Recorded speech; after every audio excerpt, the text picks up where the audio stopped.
गुरुजी। राधे राधे। जैसे अभी आपने हमको बोला कि सही गलत हमें पता है कि कुएं में कूदना है या नहीं है हमें पता है। हाँ। पर जीवन में कई सिचुएशंस ऐसी होती है कि हमें नहीं पता कि सही मार्ग क्या है। बहुत सारे ऑप्शंस दिखते हैं पर पता नहीं होता कि क्या सही रास्ता है। तो वो कैसे चुने? अब जैसे चोर है, उसको लगेगा कि चोरी करना ही सही रास्ता है क्योंकि उसकी बुद्धि उस हिसाब से चलती है।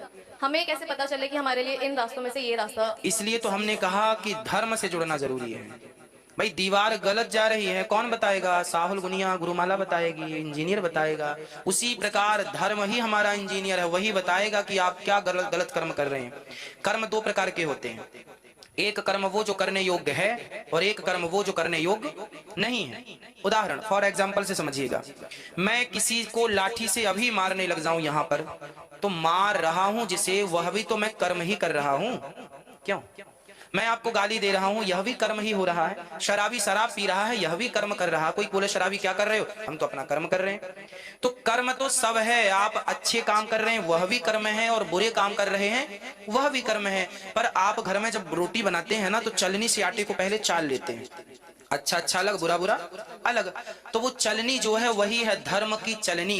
धर्म की चलनी पर जब अपने कर्म को चालेंगे तो अच्छे कर्म अलग हो जाएंगे, बुरे कर्म अलग हो जाएंगे। समझ आ जाएगा कौन से कर्म करने हैं और कौन से कर्म। शराब पीने वाला कर्म नहीं करना है, दूध पीने वाला कर्म करना है, अपमान करने वाला कर्म नहीं करना, सम्मान करने वाला करना है, गलत रास्ते पर नहीं जाना, सही रास्ते पर चलना है, ये बताने वाला धर्म है। आज लोग कहते हैं, कई ट्रक के पीछे भी आपने पढ़ा होगा, कर्म ही पूजा है। आजकल ट्रक में पीछे लिखा रहता है, ये ज्ञान की बात है, कर्म ही पूजा है। कर्म सब ज्ञानी है, कर्म ही पूजा, कर्म ही पूजा है, बिल्कुल ठीक लिखा है। पर कर्म ही पूजा है, कौन सा कर्म पूजा है?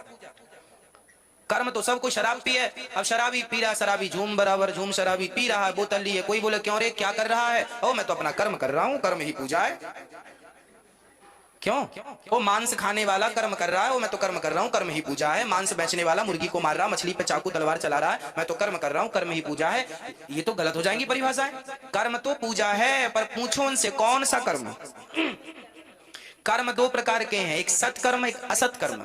तो जो अच्छे कर्म है, परोपकार के, भलाई के, नीति संगत, न्याय संगत, वह कर्म करना उचित है। सत्य के रास्ते पर चलकर जो पाया जाए, जो कर्म किया जाए वो सही है, बाकी सारे कर्म गलत हैं। कुछ कर्म त्याज्य हैं। उदाहरण, मिट्टी से सब कुछ होता है। एक सज्जन से हमने कहा लहसुन प्याज ना खाओ, उन्होंने कहा महाराज जी क्यों ना खाएं, आलू भी उसी माटी से होता है, लहसुन भी उसी माटी से होता है, तो लहसुन प्याज क्यों ना खाएं और आलू क्यों खाएं, फिर आलू भी ना खाओ।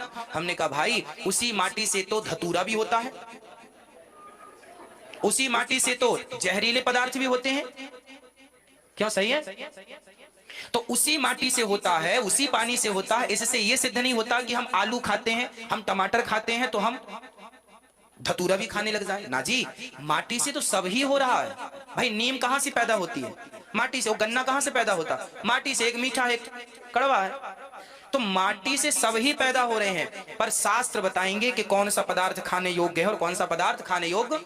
दूध भी गाय से प्रकट होता है, और शराब भी रस से बनती है, भाप से बनती है, बहुत सारे प्रोसेस होते हैं। पर शराब नहीं पीनी मना कर रहे हैं शास्त्र, नहीं मतलब नहीं, इसमें कोई किंतु परंतु नहीं है। शास्त्र कह रहे हैं कि ये काम नहीं करना, मतलब यहाँ कोई किंतु परंतु नहीं, माने मना कर दिया, यहाँ नहीं जाना मतलब नहीं जाना, कुछ अच्छा ही होगा उसने सोचा होगा। शास्त्र हमारे माता पिता, इसलिए कौन से कर्म करने हैं और कौन से कर्म नहीं करने, क्या खाना है और क्या नहीं खाना, ये कौन बताएगा? धर्म बताएगा। इसलिए कर्म ही पूजा है, ये सेंटेंस अधूरा है। कौन सा कर्म पूजा है? जो धर्म युक्त कर्म हो वही पूजा है, अन्यथा तो गलत हो जाएगा। ठीक है। दूसरा प्रश्न ये है कि मम्मी बोलते हैं कि भगवान की मर्जी के बिना पत्ता भी नहीं हिलता। हाँ। कई लोग बोलते हैं कि भगवान ने आपको बुद्धि दी, आपको पता आपको क्या करना है। तो मेरा प्रश्न यही है कि कितना प्री डिस्टाइंड है, कितना लिखा हुआ है और कितना हम हमारे हाथ में, कि रिस्पॉन्सिबल कौन है? मतलब हम क्या बोलेंगे कि ये भगवान की वजह से हुआ, ये हमारी वजह से हुआ? ईश्वर की कोई जिम्मेदारी नहीं, उनने जिम्मेदारी पूरी कर दी। माँ के गर्भ से तुम्हें डिजाइन कर दिया, सही जगह आंख, सही जगह नाक, सही जगह हर अंग दे दिया। अब आप बिल्कुल तैयार हैं। क्यों तैयार? प्रोडक्ट पूरा तैयार हो गया, सप्लाई बाहर आ गया, माँ के गर्भ से बाहर आ गया। अब माँ ने पाल पोस के दूध पिलाना था, जिम्मेदारी उसकी कहां तक की थी? तुम छोटे से थे ना, तुम्हें क्या खाना था? कुछ नहीं खा पाते, इसलिए भगवान ने माँ के स्तनों में दूध की धारा बहा दी। दूध पियो, बढ़िया दूध पी लिया, अब बड़े हो गए, दांत वात पुराने वाले गिर गए, बढ़िया पक्के कंपनी वाले दांत आ गए। अब देखो, अब बड़े हो गए हो, समझदार हो गए हो, अब तुम अपने पांव पे चल सकते हो। जब तक माँ के सहारे चलते थे तब तक माँ की बेटा गिर गया, मैं छोटा सा था, मैं गिर गया चलते चलते, इसमें मेरी गलती नहीं थी, मेरी माँ की गलती थी, तुमने पकड़ा क्यों नहीं? जब तुम्हें पता था कि मेरे चलना नहीं आता तो तुमने पकड़ा क्यों नहीं? और अब तो देखो मैं बड़ा हो गया हूं, अब गिरूंगा तो माँ की जिम्मेदारी नहीं होगी।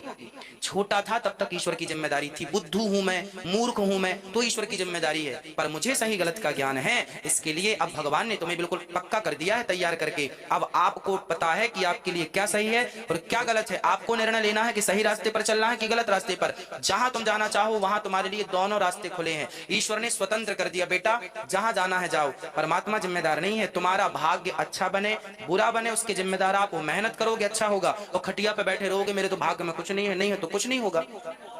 इसलिए कर्म जरूरी है। हमारे यहाँ क्या जरूरी है? हाँ, और ईश्वर किसी का दोषी नहीं है। अब आपने एक सवाल और किया कि ये भगवान की मर्जी के बिना पत्ता नहीं हिलता, ये लिखा है गीता में। तो फिर ये सवाल खड़ा हुआ कि ईश्वर की मर्जी के बिना पत्ता नहीं हिलता, तो चोर चोरी करता है किसकी मर्जी से करता है? लुटेरा लूटता है किसकी मर्जी? अब क्योंकि लिखा ही है भगवान की मर्जी। ठीक है, आपने जो प्रश्न किया गहरा है, मैं उत्तर देता हूं। एक बात बताओ, थोड़ा शांत रहिए, जो जहां है सुनिएगा, सबके मतलब का ही उत्तर रहेगा।